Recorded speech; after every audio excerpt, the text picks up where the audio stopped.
এক গাঁজা চাষি ড্রাম ভর্তি শুকনো গাঁজা মাটির নিচে রেখেও শেষ রক্ষা হলো না।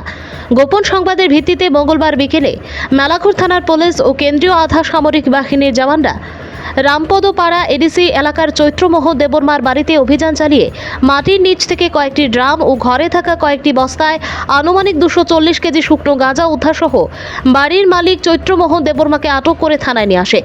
ধৃত চৈত্রমোহন দেববর্মার বিরুদ্ধে মেলাঘর থানার পুলিশ একটি এনডিপিএস মামলা হাতে নিয়ে তদন্ত শুরু করেছে। মঙ্গলবার রাতে সাংবাদিকদের মুখোমুখি হয়ে মেলাঘর থানার ওসি এই তথ্য তুলে ধরতে গিয়ে জানিয়েছেন, ধৃত চৈত্রমোহন দেববর্মাকে বুধবার আদালতে প্রেরণ করা হবে। ভানুচন্দ্রের রিপোর্ট।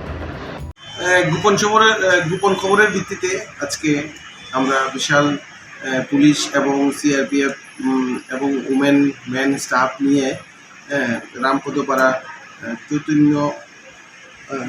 চৈত্রমোহন দেববর্মার বাড়িতে আমরা রেড করি।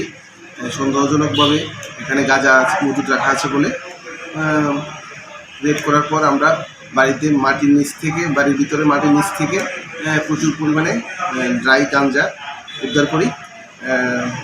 গাঞ্জার পরিমাণ অনুমান 240 কেজি হবে।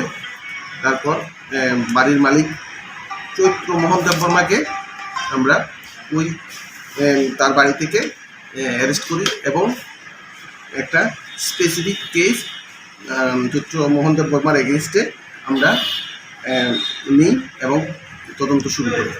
কত কেজি গাঁজা উদ্ধার হয়েছে স্যার? 240 কেজি অনুমান।